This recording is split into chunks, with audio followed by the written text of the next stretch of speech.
Billions of dollars worth of oil lies beneath these fields. But international sanctions have strangled Iran's energy sector for decades. Many oil fields here were using old machines and rusty infrastructure. They needed investment, and it was the Chinese who came to their aid. This facility was constructed by the China National Petroleum Company in partnership with the Iranians. At one point, Chinese workers formed half the workforce at the site.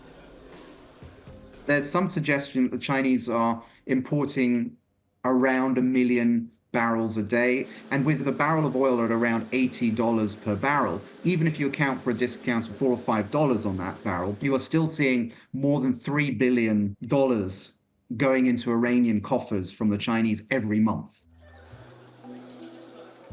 China isn't just a key buyer of Iranian oil. It is also the main provider of all manner of goods in Iranian bazaars.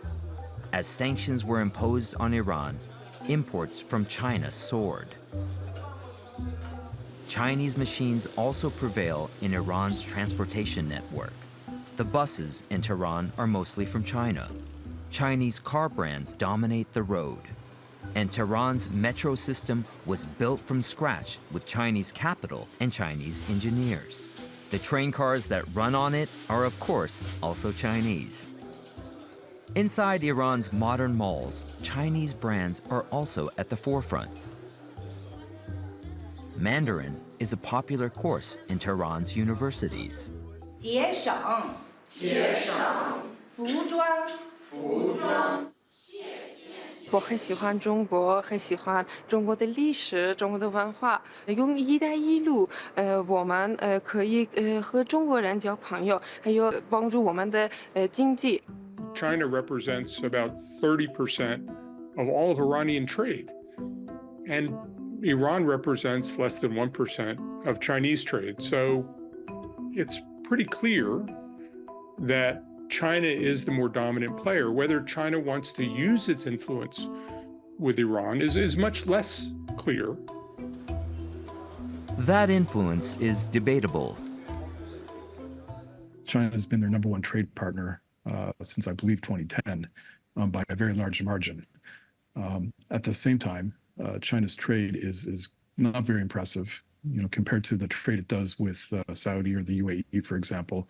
So China's economic relations with Iran, I think, is very dissatisfying for the Iranians. You've seen a lot of leaders in Iran say they're not satisfied with the discounted oil.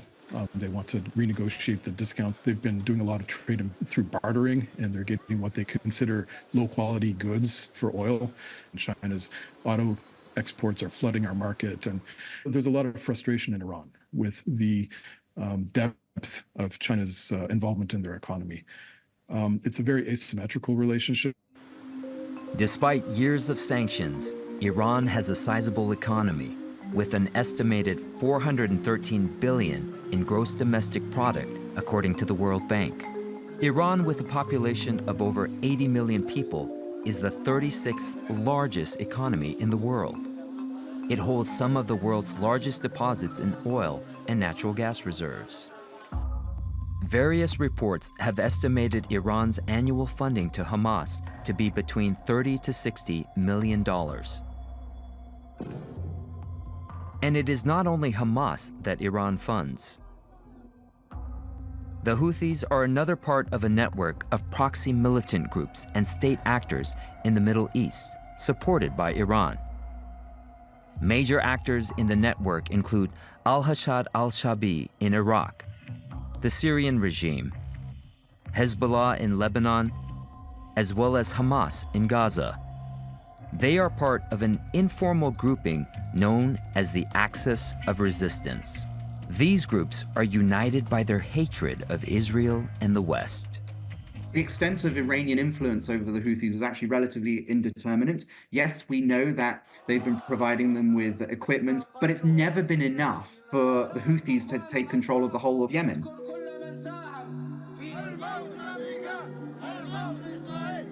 If the Iranian and Houthi relationship was really as close, then presumably the Iranians would be keen for the Houthis to take complete control of the country. The fact that the Houthis have their own sort of interests, their own actions, suggests there's a certain degree of autonomy and distance that themselves have with the Iranians.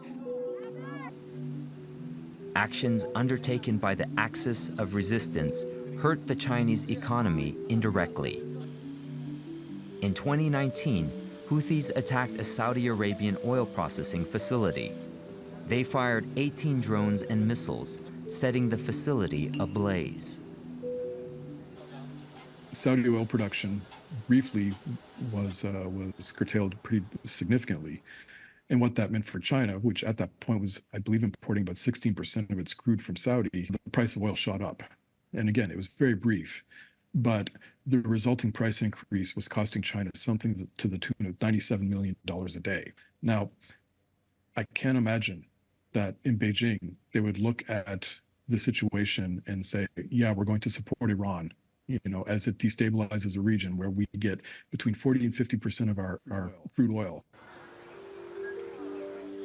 As China grapples with some economic problems caused by the Axis of Resistance, a narrative appears in the United States. They call it the Axis of Evil 2.0, China, Iran, and Russia.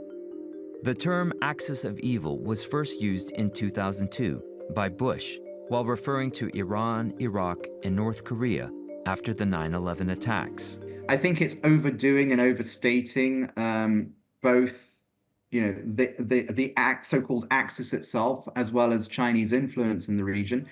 But let's not forget, there's a lot of tensions within these relationships. The Russians and the Chinese isn't as harmonious as it's supposedly put out. The Chinese have not got fully on board with the Russians when it came to the invasion of Ukraine, for example. Similarly, when it comes to Iran, Iran needs the Chinese far more than China needs Iran. This idea that the three of them are working in unity and tandem is debatable. If you look in the Middle East, you'll see Russia, supporting the Syrian government in the civil war, creating a lot of instability in a region where China, of course, has economic interests and it wants stability more than anything. Iran threatening China's most important partners. I know that a lot of folks think that Iran is China's natural partner in the Middle East, but if you look at which countries they have the biggest populations, the most contracts, the biggest investments, the highest trade, it's Iran's rivals. It's the Emiratis, it's the Saudis. So when Iran is threatening, regional stability, this threatens or undermines China's interest in the region.